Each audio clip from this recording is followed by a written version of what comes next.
Hello everyone, my name is Idyli from therapyforme.co.uk and today we're here to talk about managing irritability and anger. I am a cognitive-behavioural psychotherapist. I have a background in psychology and I've studied counselling, mental health, and my last degree was on CBT, which is actually a psychotherapeutic approach. You might have heard about it because it's used quite a lot in the NHS. So I specialized in CBT at the University of Oxford. I'm currently working in a national service specializing in anxiety disorders. That's in the NHS, and at the same time I have my private practice Therapy for Me. So in my NHS job, I work closely with expectant parents, mums and dads, and new parents who also experience symptoms of anxiety. Starting to think about irritability and anger, I guess the first step that I felt would be quite useful is for us to have a think about how this feeling affects us, what kind of aspects of ourselves it has an impact on. And the first one is our thoughts. So have a think about a recent incident that led to you feeling irritable, and think about what you were thinking at the time. How do you feel that your own feelings of anger might have had an impact on how you were thinking, how you were interpreting the situation at the time? And feel free to make a comment about this, and I'll be very happy to read that and respond to that. So what we tend to find is when we experience uncomfortable feelings such as anger, our thinking becomes biased. So we're not paying attention to all the information we've got there, but our attention tends to focus on the negative side of things, or on the more problematic side of things. For instance, we might start thinking the worst about people, or we might interpret their behavior in a way that we might completely ignore their good intentions. Everything tends to seem unfair, so even if our irritability is caused by a specific event, we might actually start feeling that the world is unfair, other behaviors we've recently experienced are unfair.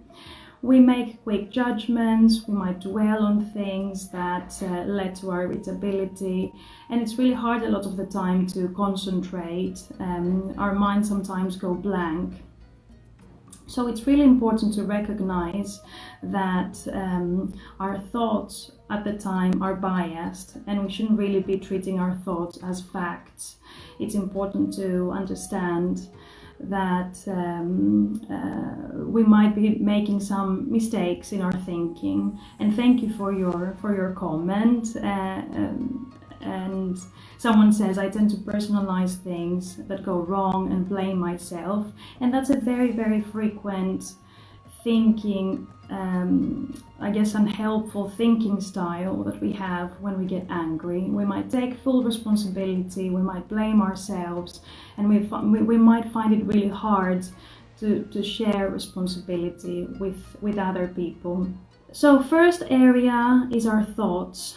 Our feelings definitely have an impact on our thoughts. It's important to bear that in mind.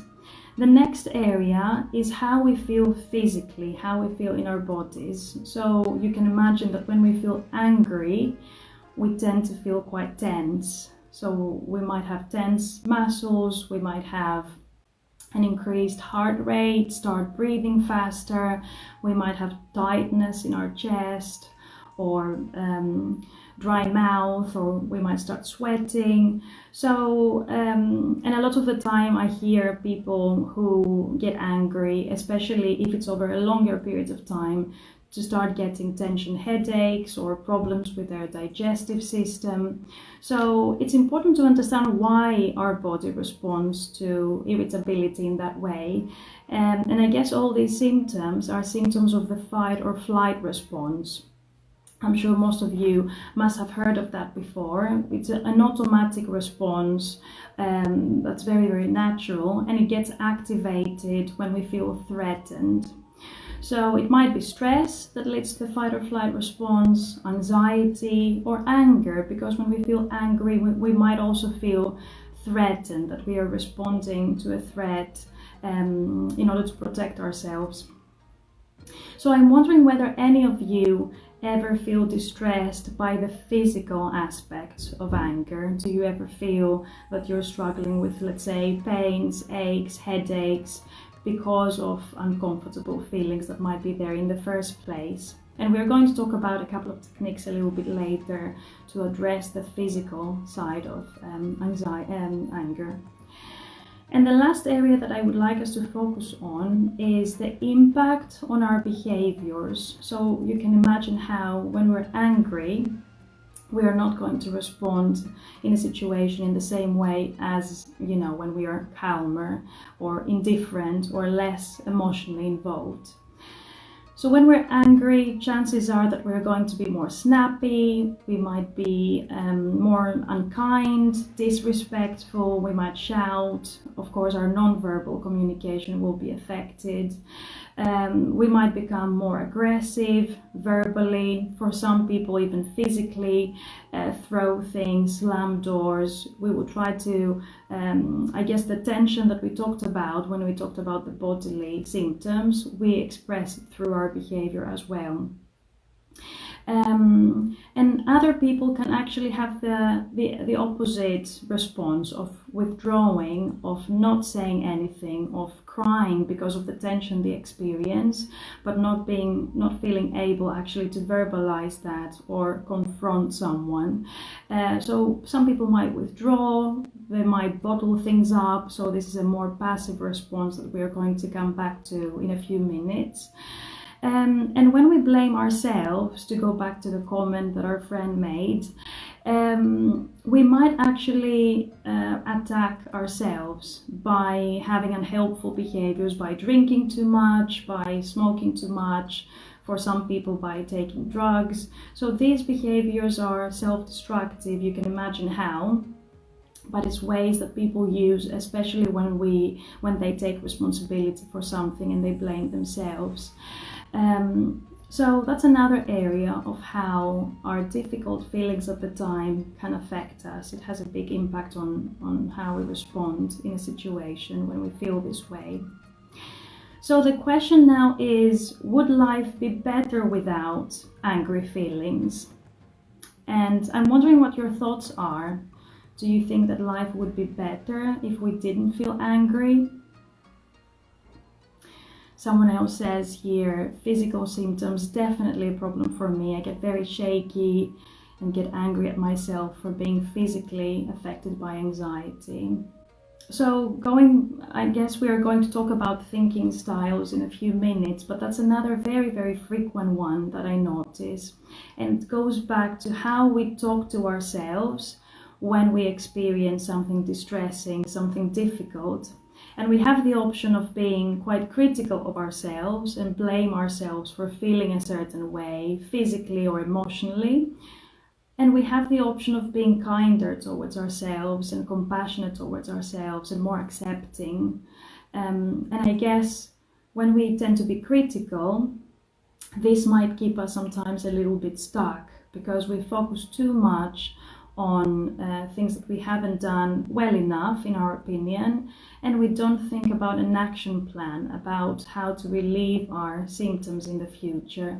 So a more compassionate voice, a more understanding voice towards ourselves makes a very big difference. And it would be great if we could move away from criticizing how we feel, because we can really control how we feel. We just have to accept it and deal with it in the most helpful way possible. But if you think about how you talk to a friend, I'm sure you wouldn't criticize a friend for feeling a certain way physically or emotionally. You would be more accepting and you would be more supportive. So that's the helpful attitude to use when we talk to ourselves as well. Someone else says, I think it's normal to feel angry and it's a normal emotion. It's just how we react and whether we react in a healthy or unhealthy way. And we need this emotion. And I very much agree with that. Anger has a function. it's there for a reason. So we might go through times, I guess, when we're very distressed, and we might think, I wish that I couldn't feel anger at all. I wish I didn't have that emotion. But actually, it's a very healthy emotion, a very human emotion, and it helps us in certain ways. So it can make us alert that something is wrong, that we're not treated the right way. It helps us protect ourselves when we are attacked, both physically and emotionally. It can help us notice injustice and respond to it, and it can motivate us to act in a decisive and assertive way. So it's a very common human experience. We all feel angry at times, and that's perfectly normal. If you catch yourself blaming yourself for feeling this way, then it's important to remind yourself that you don't necessarily have control over this feeling, but you have control on how you respond to it. And that's what we are going to focus on today. So in terms of what we can actually do, the first step would be for us to look at our lifestyle factors. So for instance, the amount of sleep that we're getting, and that's very common. That's a very common problem, I guess, amongst moms like us. Some people struggle for a few months, others for a few years, but lack of sleep becomes a reality in our lives, I guess. And it's important to have a think about how do we manage it? How do we manage the lack of sleep so that we don't allow it to become the cause of irritability and anger?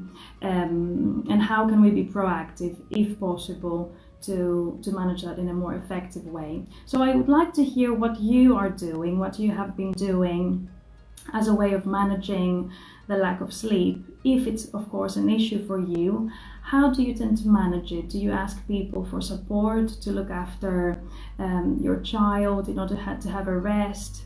Do you have time for self-care activities? Do you have time for a break? And apart from that, it's important to look at overall levels of stress.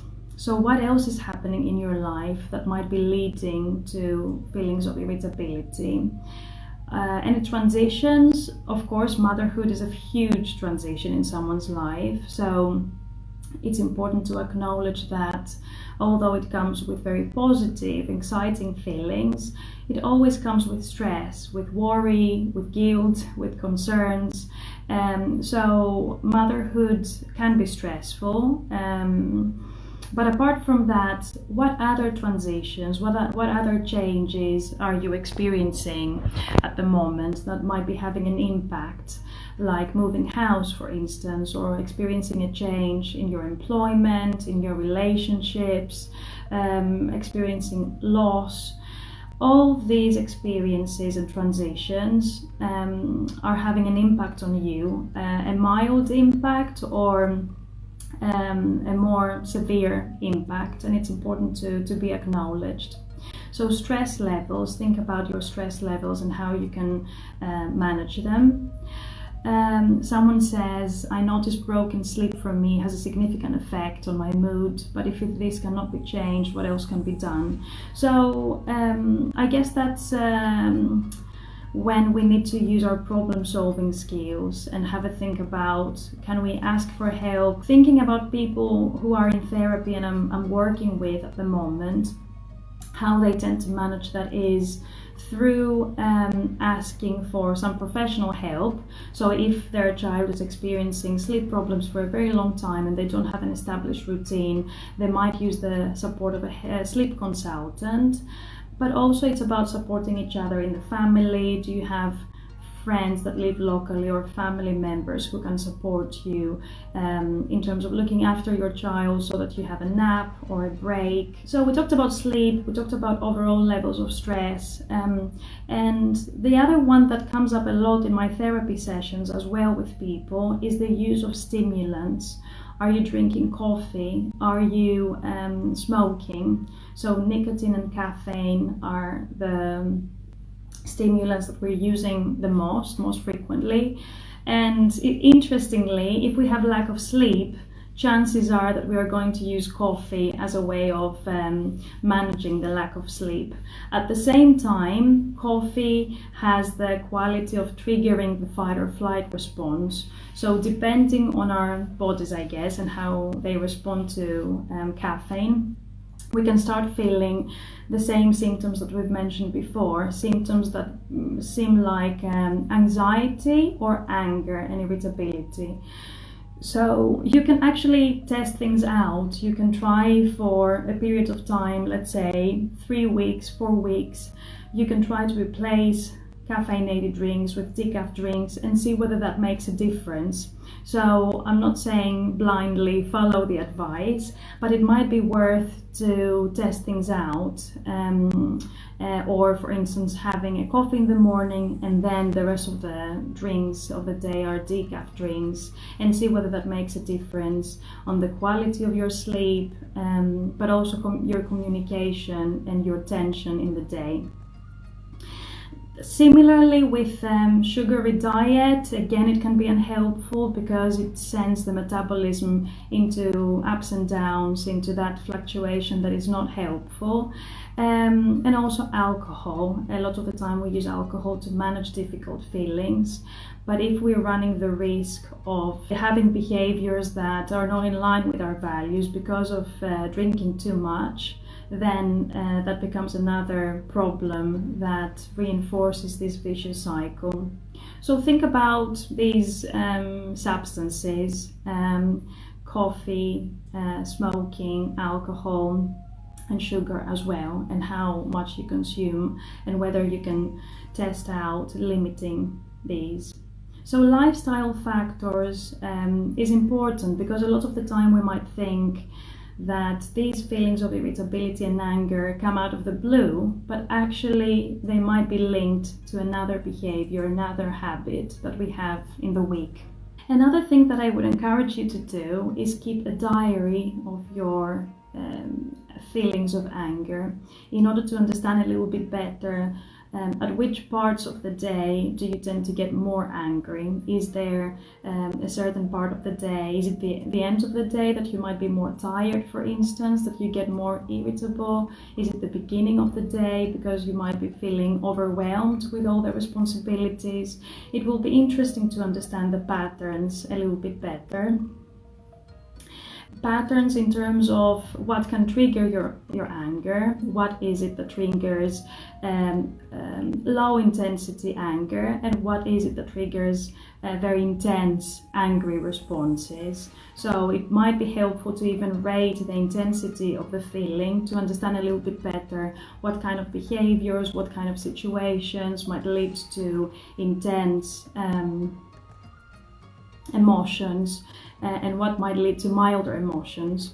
And also, of course, by noting down your feelings, you can also break down and monitor how you respond to them. And looking back, do you feel you respond to your anger in a helpful way or a less helpful way? And if it's not very helpful, what could you do next time to actually behave in a way more in line with who you want to be as a person? So by keeping that diary, in a way we are a step ahead, because we can start learning how to predict difficult situations. By understanding what triggers us and how we respond to different intensity of emotion, we are in a much better position to predict what might affect us in the future, and to know a little bit better how to manage it successfully.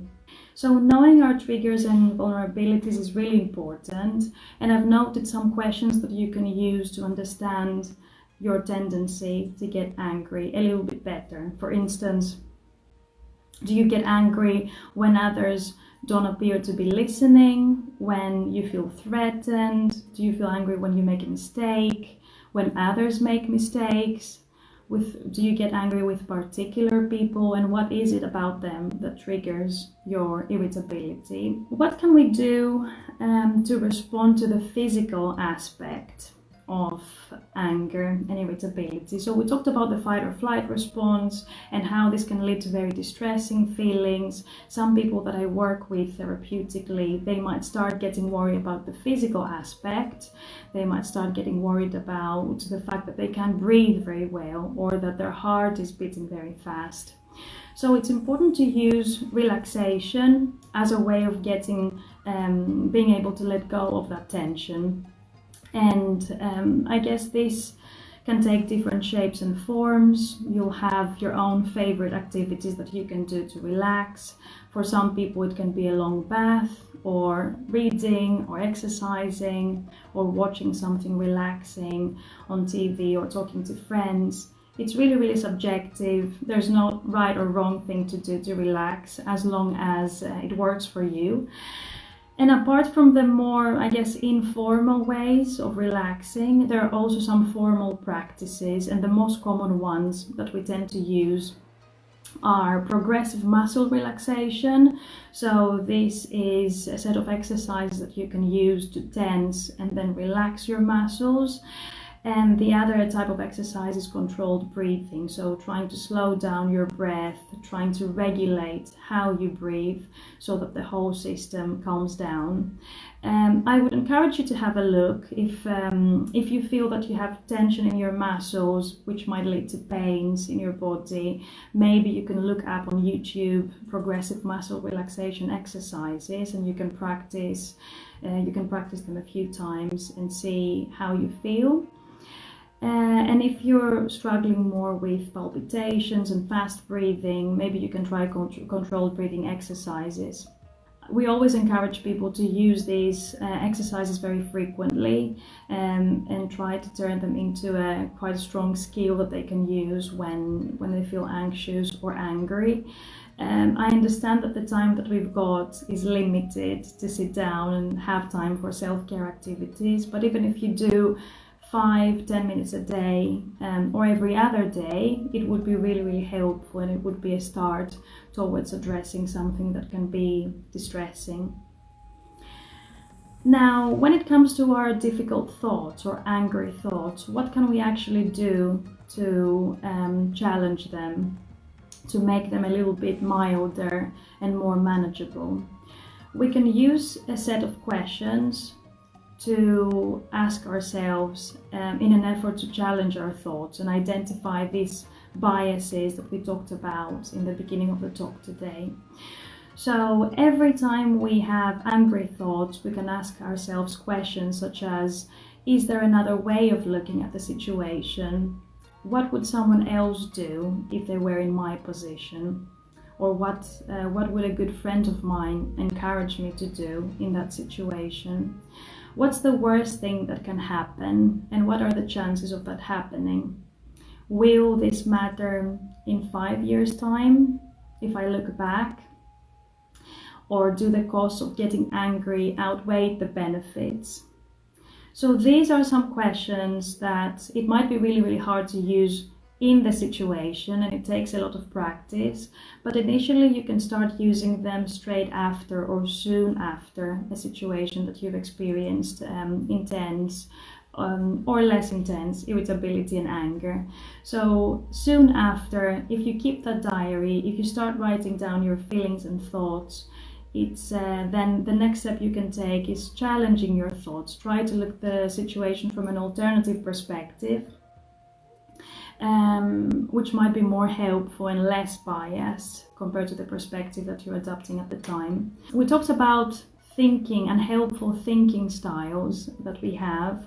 For instance, a lot of the time we think a lot in black and white terms when we're angry, that someone's either good or bad, a good husband or a bad husband, a good dad or a bad dad, and we ignore the gray in the middle.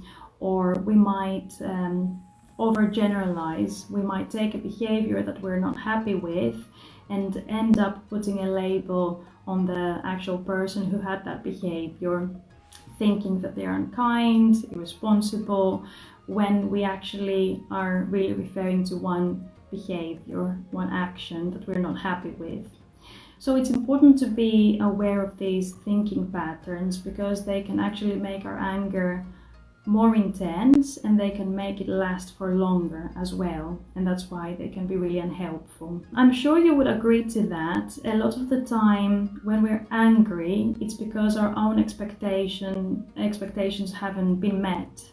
And these expectations are there because of rules that we have in life, rules that we might learn during our childhood, rules that are taught by our family, our culture, our religion. And sometimes, even as adults, we don't stop and think, we don't stop to reflect on these rules, to identify them even, and to make a decision about whether we want to have this rule in our lives. For instance, some of the rules that we might have about other people might be that people should always be respectful towards us. Managers at work should always be fair. People should always be on time. People should not tell me what to do. So these are examples of rules that people hold about other people. And similarly, we hold rules about ourselves. For instance, I must not back down. I must not allow people to talk to me like that. I should never show weakness to other people. Again, these are rules that are quite strict. Every time you hear the words always, never, musts, shoulds, I guess what I'm taking away from that is that the rule is quite inflexible, it's quite strict, and it might become unrealistic to stick to this rule all the time because of this lack of flexibility. So it's helpful to identify these rules because we might look back and think, I don't want to live this way anyway. But even if we want to continue having this rule, we can make it a little bit more flexible. So rather than thinking, I should never show weakness to other people, we can say something along the lines of, I want to try and deal with things, or I feel very uncomfortable when I'm vulnerable in front of someone else. So replace the shoulds and the musts with wants is a helpful way of making the rules more flexible, and avoid using words like always and never, because we cannot always be a certain way, and sometimes we cannot avoid something forever so that we never do it. These are quite extreme ways of phrasing a rule. Once you identify the rule, think to yourselves, is it realistic to expect others to live up to our rules all the time? Have there been cases that we broke other people's rules, and how did we respond to that? So what we want to bring is more flexibility, because if our rules are more flexible, then our expectations might be more realistic, less high, and we will get disappointed rarely, or not as frequently as when we expect too much of other people. So someone says, I find comparisons cause anger. And absolutely, that's one of the thinking styles that we tend to find unhelpful, comparing ourselves to other people. And that's because a lot of the time we don't even have enough information to know what someone else is going through. Have you identified any rules that you tend to have in life? Now that I gave you a few examples of rules that we can have for ourselves or other people, have you identified anything, any rules that might get broken when you get angry or irritable with people? What kind of behaviours do you think that break these rules and in that way lead to you feeling upset or angry? Another thinking style that's very, very frequent and not helpful, unfortunately, is dwelling on things, thinking very, very deeply about something, often in a circular way, and we call that rumination. We call that thinking style rumination. So whether it's about the recent or long-term past, people tend to spend time ruminating and thinking about something that was unfair, that was disrespectful, that was threatening, attacking. They tend to think about it again and again and again. So it might be a childhood experience they've had, or a more recent experience.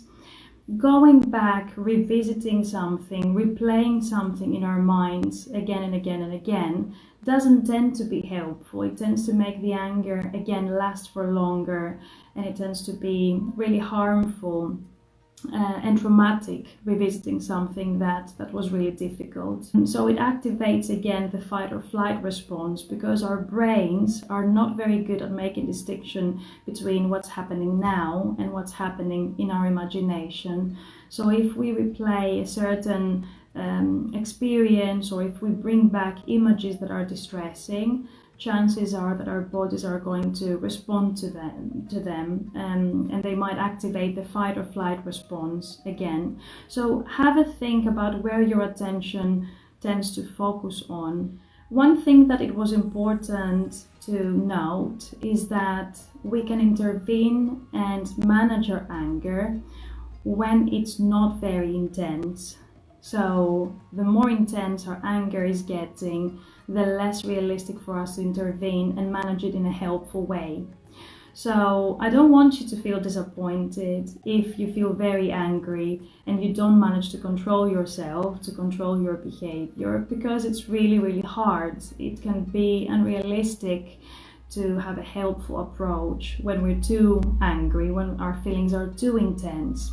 And that's why we encourage people, if they are in that state of and they feel out of control of very intense emotion, it might be more helpful to just remove yourself from the situation, to just withdraw and agree to come back to it if it's necessary, agree to continue that discussion if it's necessary to do so another time that you will feel calmer. And that's because when we're too angry, we might say things that we don't mean, and we might regret, we might feel guilty about our own behavior, our own attitude. And in order to prevent that, it's better if we move away from the situation, and if we find an exit and avoid confrontation. Now, if that's really, really hard, because let's say you're in a team meeting and it's impossible or really hard to remove yourself, you can try and distance yourself a little bit mentally. And also try to focus your attention externally. When we get angry, we're very, very much aware of our own thoughts, our own physical responses, and that can make things harder. So try to focus your attention externally and use your senses to do that. Use your vision to see what's around you, to pay attention to the person that you're talking to. Use the sounds around you as an anchor to try and redirect your attention externally. It becomes really unrealistic to respond in a helpful way when feelings are too intense. So don't expect yourself to do so. Give yourself a break, take some distance, and if you feel that it will be helpful, come back to the situation later. The last part of our talk today will be on communication styles. The three main communication styles are the passive, the aggressive, and in the middle we've got the assertive communication style that we're trying to aim for most of the time. So what is problematic about feeling angry and being passive? How does that look like, first of all, and why can it be problematic? So I'm sure you've met people, or you might be a person that uses passive communication a lot of the time as a way of avoiding confrontation, as a way of avoiding hurting people's feelings. When we behave passively, a lot of the time we just let things go. We just sit on our feelings and do nothing. We don't take action to say what we think, to say how and why we disagree with the situation or someone's behavior. A lot of the time we can also be excessively apologetic or try to over-justify our behavior as if we're making a mistake before we even talk. Or we might rely on other people to guess what we need. We wouldn't ask for what we want, we wouldn't express our feelings. And a lot of the time this comes with fear of making a mistake, fear of disappointing and losing people, fear of, causing harm to the relationship. So some of the beliefs that might be maintaining that communication style are that our needs are not as important as other people's needs, or we might be thinking that we don't have the right to ask for something, or that we don't deserve it, and that our opinion doesn't count. Why do you think that this communication style can be quite unhelpful? If we feel angry but we remain passive and we don't talk about our feelings, we don't talk about what we would rather have, what we would rather do, can you imagine how this could be unhelpful? So what we find is that we often don't get what we want. If we don't ask for what we want, it's less likely for us to get it from other people. People don't know what we need. A lot of the time they might want to be supportive, they might want to help, but they don't know how. And chances are that our anger is going to last for longer because we don't address it, we don't take it seriously, we don't respond to it, we just remain passive. So the real issues that might be there don't get addressed, and the problems don't get solved. So chances are that we are going to feel angry again, or we might feel hurt again in the future. So that's why we wouldn't choose that ideally as a communication style. It might work in the short term, or it might definitely work in certain situations.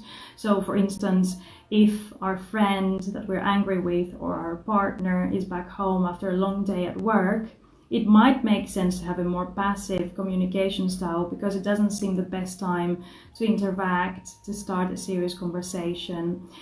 So it might work in certain situations, but it's definitely not something we want to use as a main communication pattern. On the other hand, aggressive communication, I guess we can all imagine how it looks like. So we might be intimidating, we might use aggressive words or behaviors, we might think that our needs are more important than the other person's needs. We might shout, we might hurt other people emotionally or physically, we might threaten. And some of the beliefs that are maintaining these reactions are the belief that I know best and other people are wrong, or if I attack first, I won't get attacked. So sometimes aggression is a defense mechanism as well. And again, thinking about the negative consequences, we might actually get what we want if we are aggressive, but to what cost, to what price? Aggressive behavior can have negative consequences on relationships, it can hurt other people, it can make people avoid us, and it can get us into trouble in extreme situations with the law. So that's another reason why we wouldn't encourage people to be aggressive, even if that means that they might increase the likelihood of getting what they want in the short term. And the last communication style that's in the middle of that continuum, if we imagine aggressive and passive communication being the ends of the same continuum, in the middle we've got assertive communication, which is about our ability to express our opinions, express our needs, express our feelings, but without violating the rights of other people. So we talk about what we want, we ask for something in a clear, direct way, but at the same time we listen to others.